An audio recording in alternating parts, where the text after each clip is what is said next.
Bonjour et bienvenue sur le podcast Explore Japon, le podcast qui explore le Japon sous toutes ses coutures.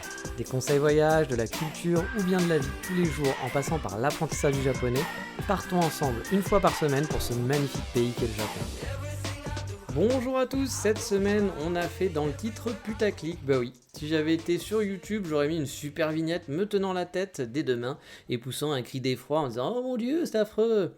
Bon, vous me connaissez maintenant, c'est pas trop mon style et j'avoue que le titre est un peu racoleur, c'est vrai, car on va parler surtout des choses qui vont vous surprendre si c'est votre premier voyage au Japon. Mais avant ça, on est parti pour les sommaires de cette semaine.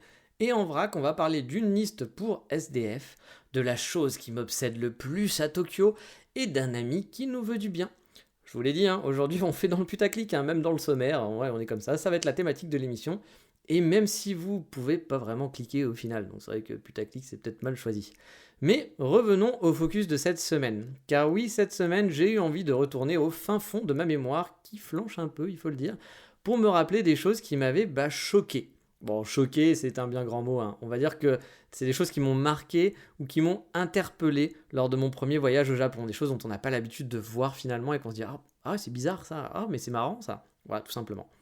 Et à vrai dire, c'était pas forcément facile à faire parce qu'il y a pas mal de choses dont je vais parler qui pour moi maintenant sont en gros un peu normales entre guillemets, car c'est comme tout, on s'habitue vite à un nouvel environnement. J'ai habité pendant pas mal de temps au Japon, 1 an et demi, plus si je calcule mes voyages, j'ai quasiment fait 2 ans de vie japonaise. Bon, les voyages, pas une vie japonaise, mais voilà, je commence à connaître assez bien le pays.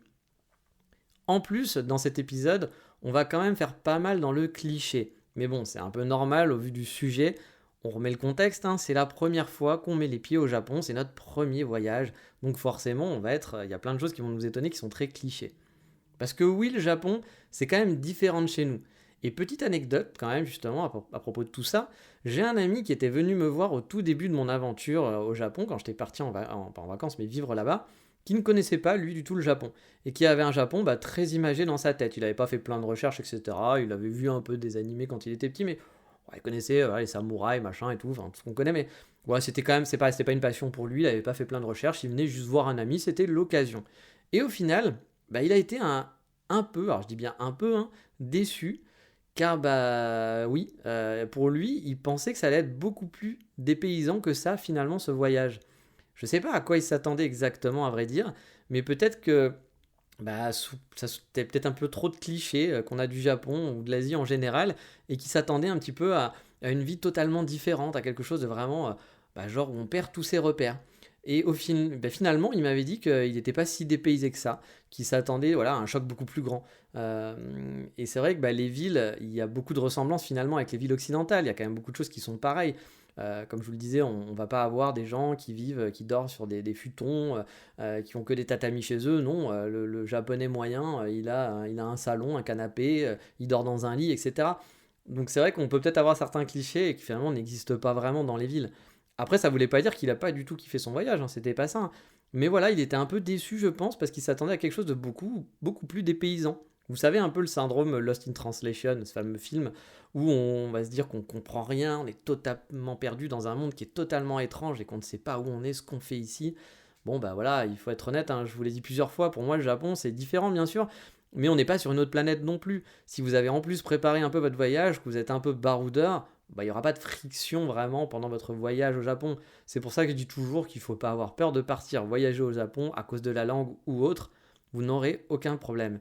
Mais tout de même, parce que c'est quand même le sujet du jour, donc du coup, sinon le podcast est fini, il y a des choses qu'on n'est pas habitué. Même si justement l'accès à Internet et aux médias en général a fait que maintenant on connaît beaucoup plus le sujet qu'avant. Avant, quand on partait en voyage, on connaissait pas tout ça. Maintenant, on connaît déjà pas mal de choses qui auraient été peut-être un peu plus compliquées avant, parce que on n'avait pas accès à tout ce contenu et qu'on allait se le prendre un peu dans la tête. Il y avait plein de choses qu'on aurait dit oh putain ils font ça, oh c'est comme ça. Maintenant en cherchant sur internet avec tous les youtubeurs etc, les photos et autres, finalement ça nous vient directement chez nous et on n'est plus si étonné que ça. Mais quand même, le vivre finalement pendant son voyage, c'est pas pareil. Ça vous étonnera quand même. Les trucs, et en tout cas les premiers trucs qui me viennent à l'idée quand on arrive pour ses premières vacances au Japon, pour moi, un des trucs qui m'a le plus marqué, c'est l'architecture. Parce que c'est vraiment très différent de chez nous, clairement. même s'il y a des ressemblances sur les petites maisons, les quartiers résidentiels.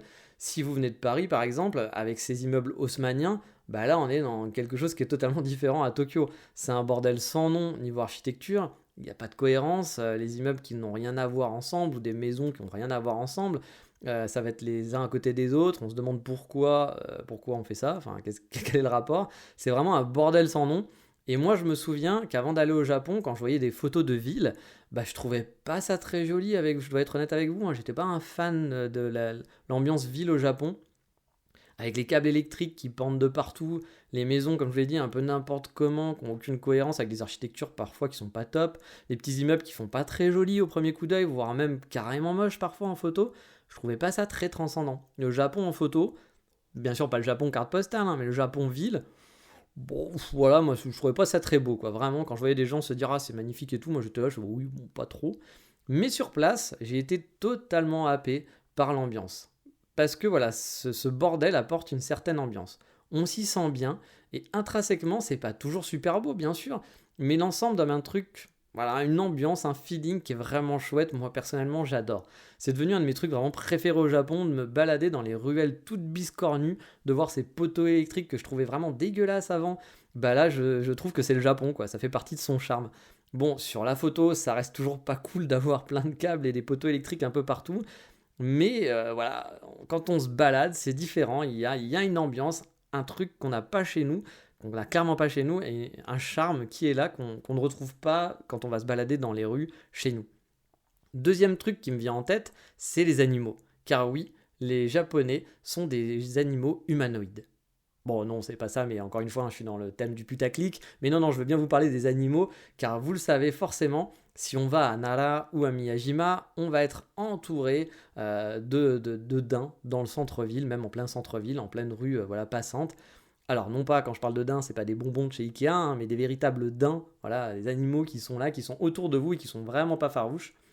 Et je pense pas qu'en France, chez nous, on ait ça dans des villes quelque part, avec au final plein d'animaux qui vont vivre dans la ville en fait, qui n'ont pas peur d'être avec vous et qui vont faire leur life.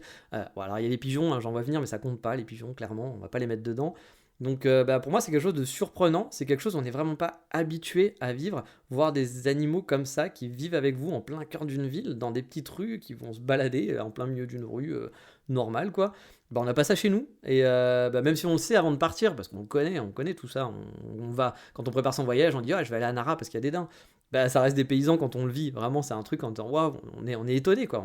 Notre petite âme d'enfant revient, et voilà, c'est ce qui fait plaisir pendant les voyages, et c'est ce qu'on apprécie, c'est pour ça qu'on voyage aussi. Et bon, bien sûr, c'est pas partout, hein. À Tokyo, vous n'allez pas avoir des sangliers qui se baladent en plein Shibuya.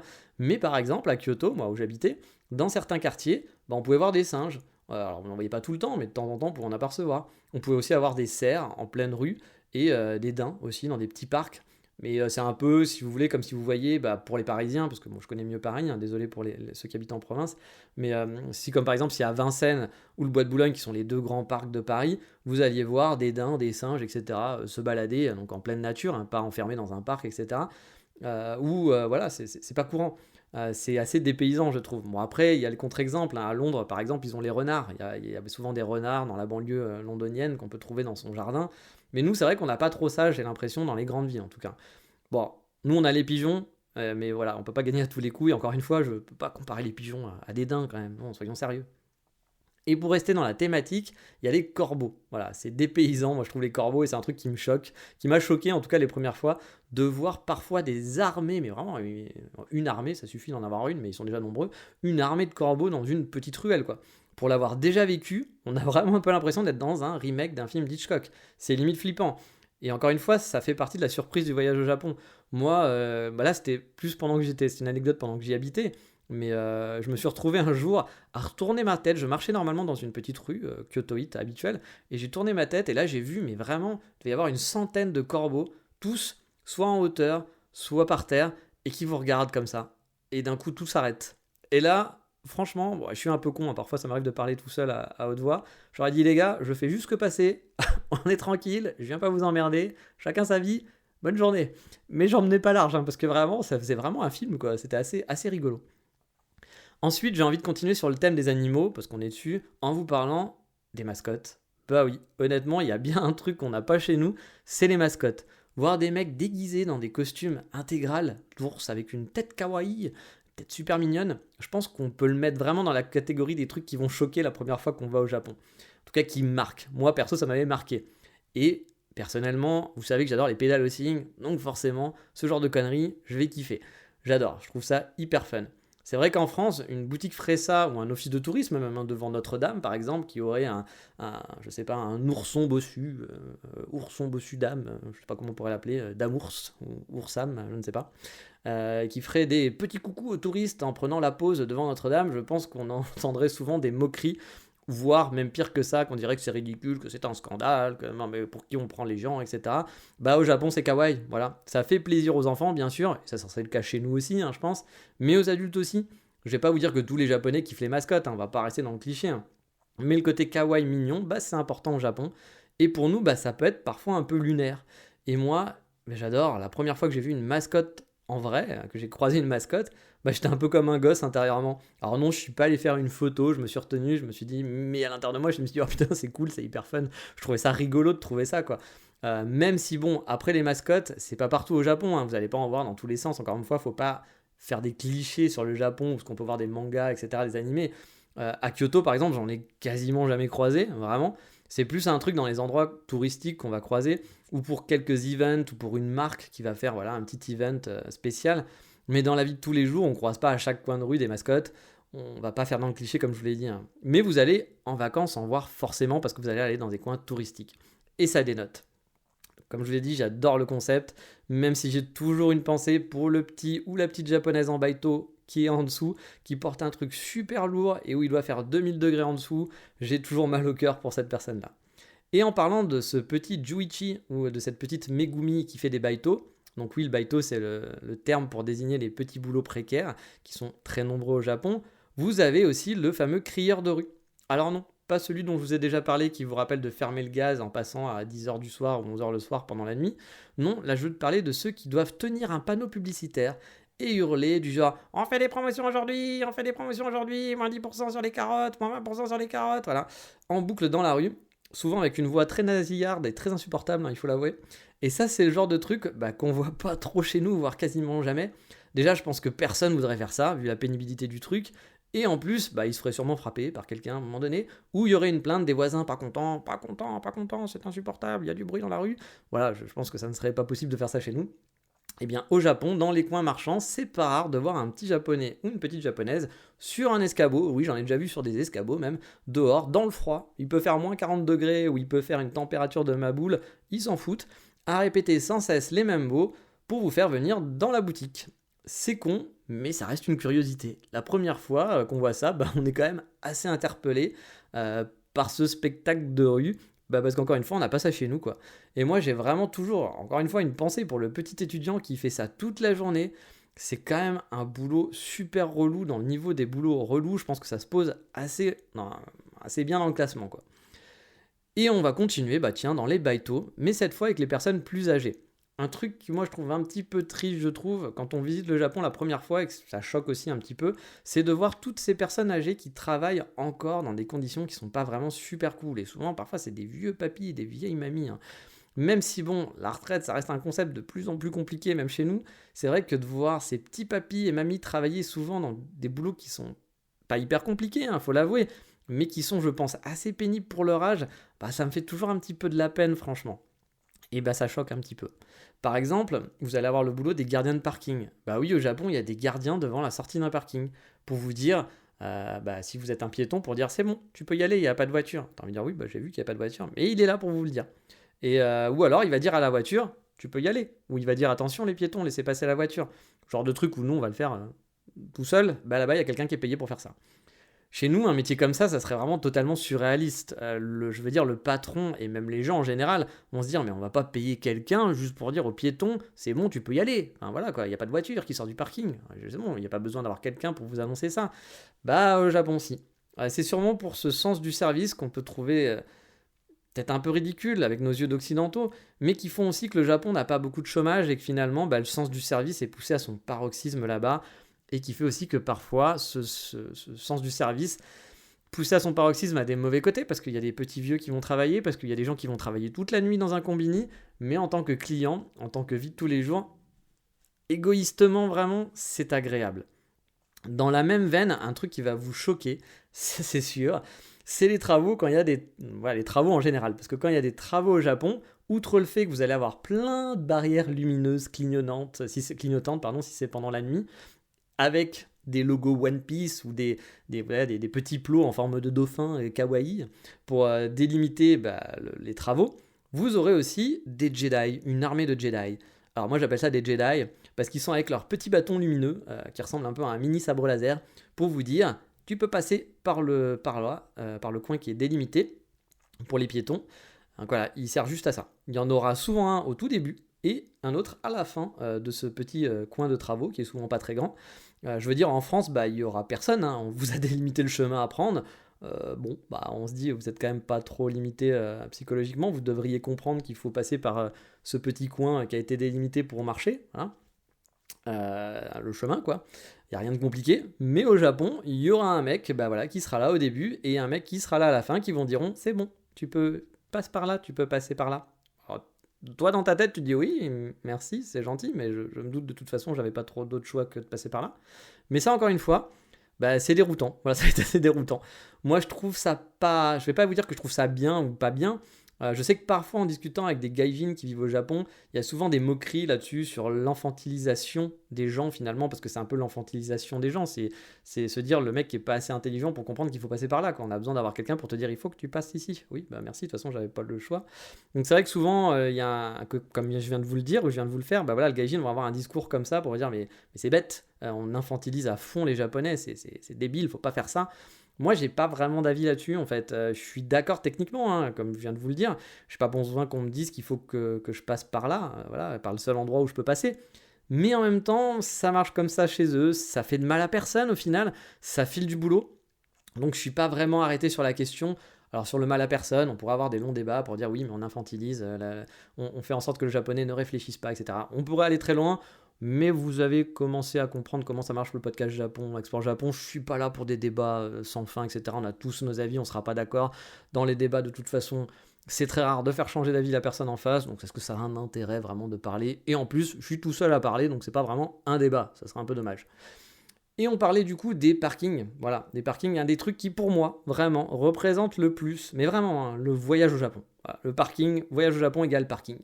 Le truc où vous allez faire des dizaines de photos, et en plus une incompréhension la plus totale pour le japonais qui sera en face de vous. Le parking, enfin les immeubles de parking plutôt, comment vous expliquer le concept? C'est imaginez un immeuble un peu fin, voilà, qui soit pas très très grand, mais haut, voilà, qui ne sert qu'à stocker des voitures. Et contrairement à chez nous où il y aurait une route, déjà il serait un peu plus grand le parking, et il y aurait une route en zigzag, vous voyez, pour monter dans les étages, et pour pouvoir se garer, là on va avoir en fait devant ce parking une plaque tournante au sol, devant l'entrée. Votre voiture sera mise sur cette petite plaque, vous allez la garer sur cette plaque, et cette plaque va tourner pour vous mettre dans un autre sens et rentrer dans un barillet, un genre de barillet de pistolet. Vous voyez un peu le rapport, imaginez le Far West avec son petit pistolet et son barillet.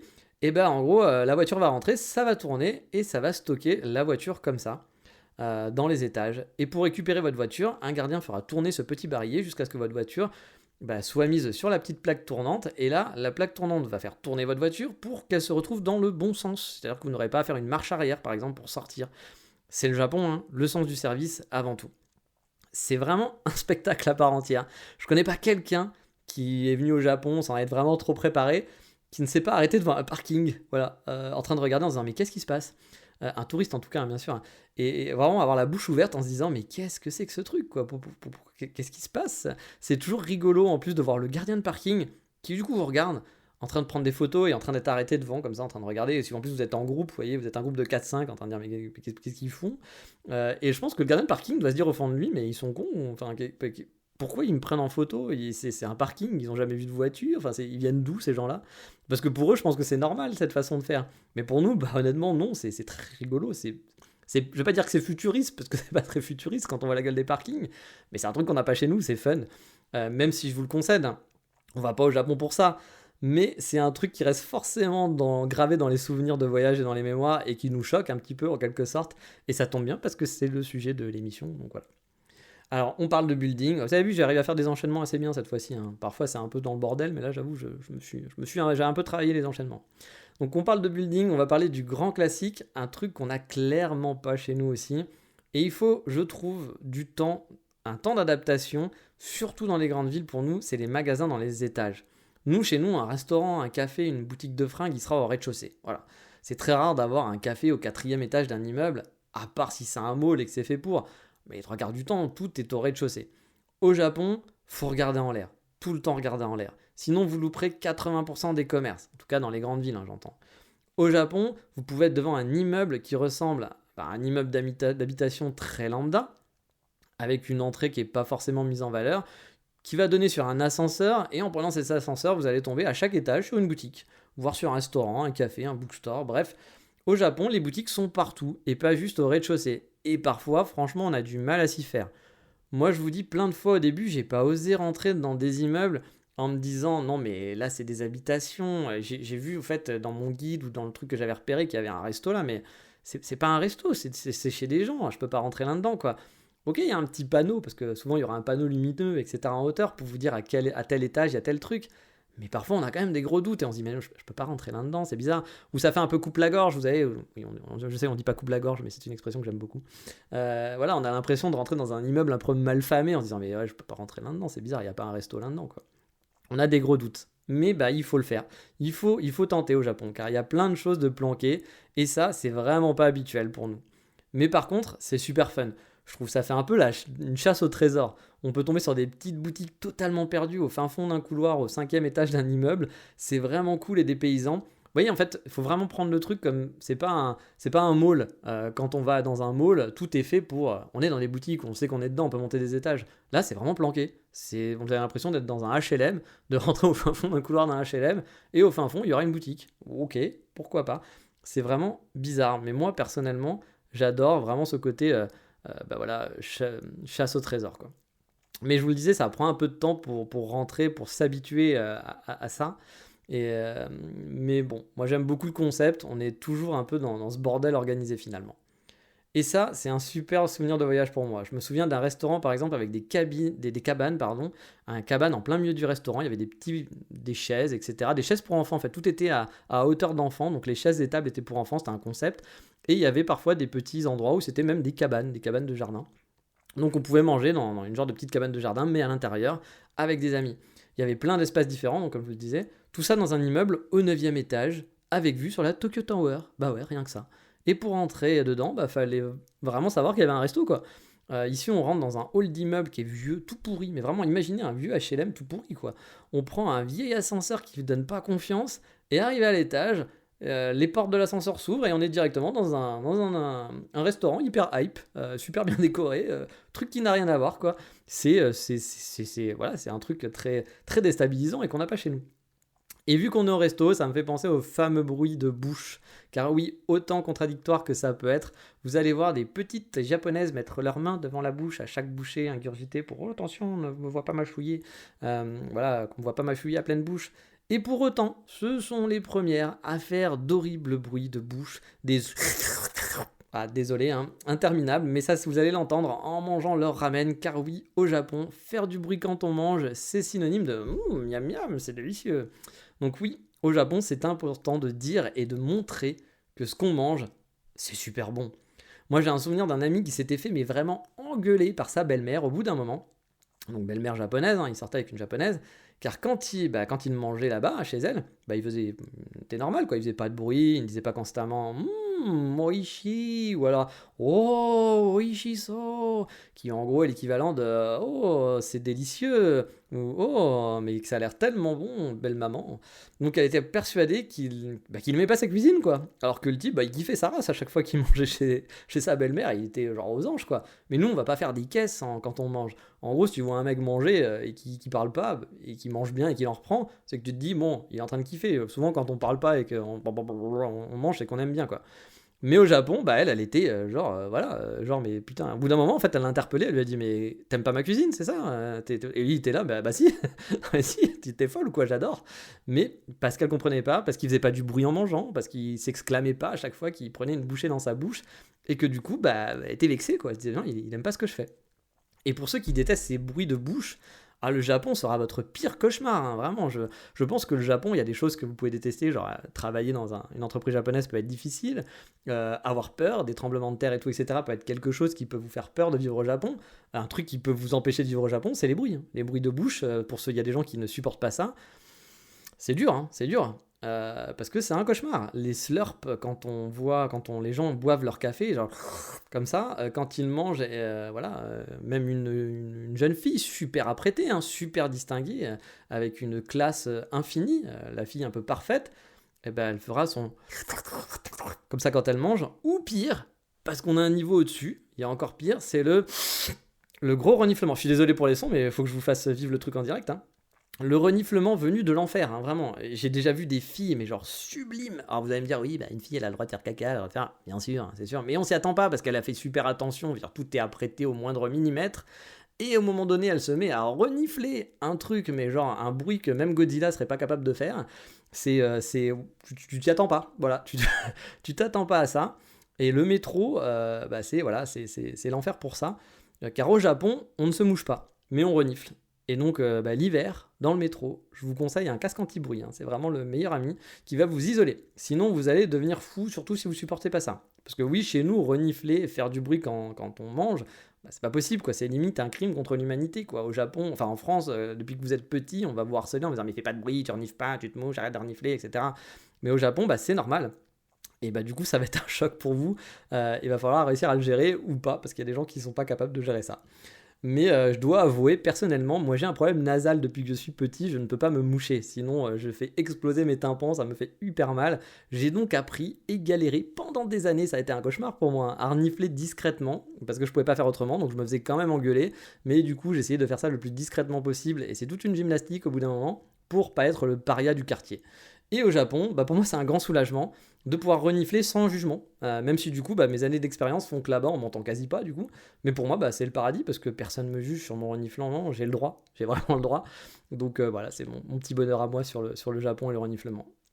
Bon, par contre, j'avais prévu de vous faire toute une liste, j'avais écrit toute une liste avant de commencer ce podcast, mais je me rends compte que c'est bien plus long que prévu. Il me reste encore beaucoup de choses dans le genre, dans ma liste. Du coup, je ferai un autre épisode d'ici 2 semaines, je pense, sur la même thématique. Mais là, comme je vous l'ai dit, c'est quand même déjà un petit peu long par rapport à d'habitude, donc on va s'arrêter là et on va passer à l'insta de la semaine.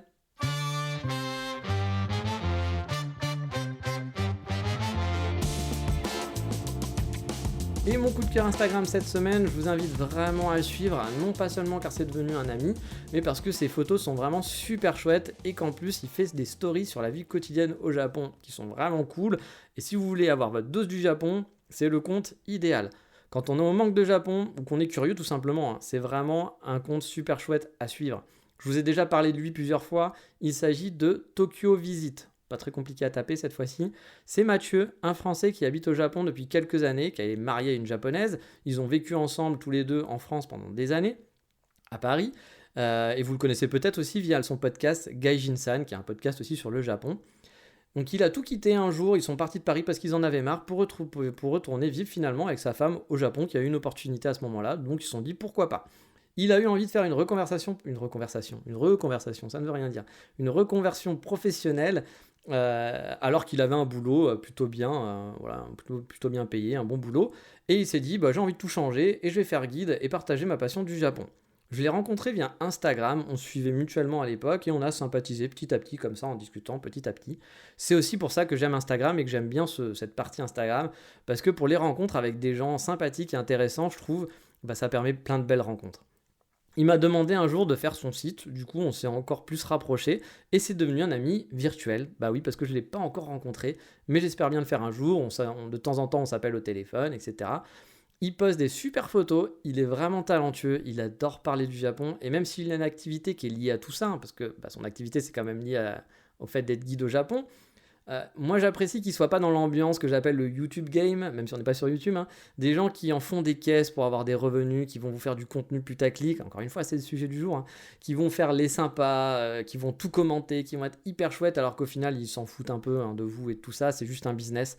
Là on est sur un mec qui est honnête, qui est sympa. Bon après c'est mon avis personnel bien sûr, mais je trouve que son compte c'est un compte parfait pour ceux qui veulent leur petite dose du Japon quotidienne. Je vous le disais, il fait aussi des stories de la vie voilà, de tous les jours. Il va vous montrer des ramen, par exemple, qu'il a acheté au combini du coin, les derniers ramen qui sont sortis. Vous faire un tour du petit quartier un peu vieillot. Bref, c'est un gars sympa, c'est chouette de le suivre. Et même si vous ne cherchez pas un guide au final pour votre voyage au Japon, parce que c'est son boulot à la base, ça vous fera une dose quotidienne de Japon. Et encore une fois, ces photos qu'il poste après sur Insta hors story sont vraiment sublimes et magnifiques. C'est un excellent photographe. Mais voilà, il est le temps de passer à la rubrique sans nom qui sera un peu pervers cette semaine. Oui.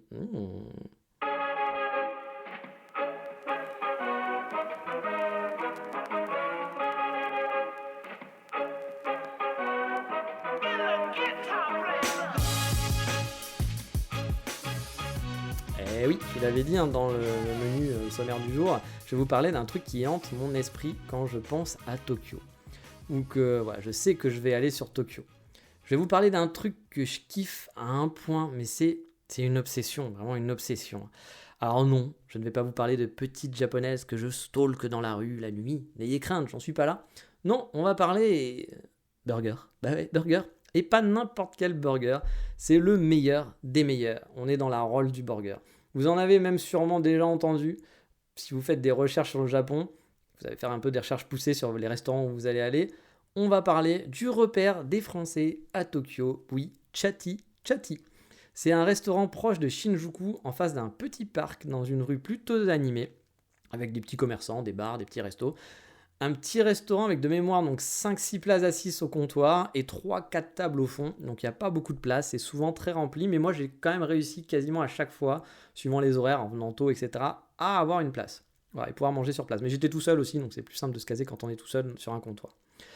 C'est souvent très rempli de Français, ce qui quand on vit au Japon est un peu chiant, voilà, il faut l'avouer, car on n'a pas envie d'être entouré de touristes et d'entendre parler français. Alors, c'est con, je suis d'accord, c'est un truc un peu con du gaijin qui vit au Japon, je dois l'avouer, j'en fais partie, c'est pour ça que je m'en cache pas. Moi j'évite les endroits touristiques, j'ai pas envie d'entendre parler français autour de moi. J'ai quitté la France pour certaines raisons aussi, donc du coup, quand je suis au Japon, j'ai pas envie de retrouver la France en quelque sorte. Et d'entendre ces conversations qui vont peut-être me gêner, même si elles sont pas forcément bêtes, mais qui vont me gêner. Donc je vous l'accorde, c'est idiot, mais bon, c'est comme ça. Je fais une entorse, mais je fais quand même une entorse du coup pour ce restaurant, car c'est vraiment les meilleurs burgers que j'ai mangés de ma vie. Pour vous dire, je pense que mon record sur une période où j'étais resté par exemple 10 jours sur Tokyo, j'ai dû y aller 5 ou 6 fois. Donc en gros, ce qui donne une moyenne de tous les 2 jours. C'est moche de se dire que tous les 2 jours, on va dans le même restaurant pour manger des burgers, surtout quand on est au Japon. Mais c'est tellement bon que je m'en fous. Voilà, je m'en fous complètement, c'est pas grave. Au comptoir, vous pouvez voir les cuistots travailler devant vous, voir la viande avec le gros morceau de viande crue. Pourtant, la viande crue, c'est pas du tout mon truc. Mais là, juste de la voir, ça donne envie avec des gros morceaux de gras. Mais pareil, moi, le gras, j'aime pas ça normalement dans la viande. Mais là, c'est tellement bon quand il est cuit et que vous le mangez, c'est une dinguerie. Le menu, en plus, est gigantesque, il y en a pour tous les goûts. Il y a même des burgers végétariens de mémoire. Par contre, le truc que j'aime pas trop, c'est les frites là-bas que je trouve pas ouf. C'est le truc, le petit reproche. Elles sont pas bonnes, mais elles sont rien d'extraordinaire. Vu la qualité du burger, j'aurais aimé de meilleures frites. Là, ça aurait été l'orgie la plus totale. Mais ça reste quand même un endroit où je kiffe aller pour manger mon burger. Je pense que plutôt que des mots, je vous ai mis des photos sur la page de l'émission. Ça va vous donner de l'eau à la bouche. Sincèrement, à chaque fois que je vais à Tokyo, un des premiers trucs auxquels je pense, c'est 2-3 coffee shops où j'aime aller et d'aller à Chatty Chatty. C'est les premiers trucs que je prévois et après le reste, on verra. À savoir qu'ils font aussi à emporter. Alors je pense qu'ils parlent anglais, j'ai plus souvenir, mais vu que les 3 quarts des clients sont francophones, quand j'y vais, j'ai même eu une fois 100% du restaurant qui était totalement rempli de français, ça parlait que français dans la salle, c'était hallucinant. Je crois que c'est connu parce qu'il y a un gros youtubeur, moi je suis pas du tout là-dedans donc je connais pas tous les youtubeurs francophones, etc. Vous devez peut-être même connaître mieux que ça que moi. Un youtubeur francophone qui en fait souvent la promo et du coup tout le monde va là-bas et moi je vais continuer à aider à faire que les Français aillent là-bas. Bref, Chatty Chatty pour moi c'est un passage obligé. En plus je loge souvent à Shibuya quand je suis à Tokyo, du coup il y a une balade que j'adore faire après avoir mangé là-bas le soir. C'est traverser Shinjuku, même si je suis pas trop Shinjuku, moi c'est pas mon quartier préféré. Une fois la gare traversée, j'ai un petit chemin qui suit une ligne de chemin de fer jusqu'à Shibuya, en passant par des petites ruelles, très où il n'y a pas grand monde. et qui passe aussi par Fuglen, mon café préféré. Du coup, souvent, je rentre par là et j'adore l'ambiance de ces petites ruelles dans un quartier résidentiel, en suivant la ligne de chemin de fer, les musiques de passage à niveau la nuit, les trains avec les phares des trains. J'adore, vraiment, c'est un de mes kiffs de rentrer par là. Mon kiff préféré, c'est ça. Chatty Chatty, ma balade jusqu'à Shibuya à pied, faire une pause à Fuglen pour boire un umeshu. Mais ça, j'en parlerai une prochaine fois dans cette rubrique. Bref, Chatty Chatty, c'est la vie. Juste d'en parler, là j'ai envie de sauter par la fenêtre tellement j'ai envie d'en manger, je bave même, j'ai du mal à parler. J'oubliais, il y a aussi des bières qui sont cool, des craft beers, donc il y a des bières normales, mais il y a aussi des craft beers chaque semaine ou chaque mois qui changent. Chaque semaine aussi, ou mois, je sais plus, il y a un burger du mois. Bon, après le burger du mois, ça va pas être chaque semaine, a priori. On va essayer de ne pas être trop bête. Une fois, il y en avait un, par exemple, au camembert, qu'un de mes amis avait testé et qu'il avait bien aimé aussi. Il y a des doubles burgers qui sont immangeables tellement ils sont grands, mais tellement bons. J'arrête, parce que j'en peux plus, on va passer au coup de cœur de la semaine, parce que là je vais faire une syncope.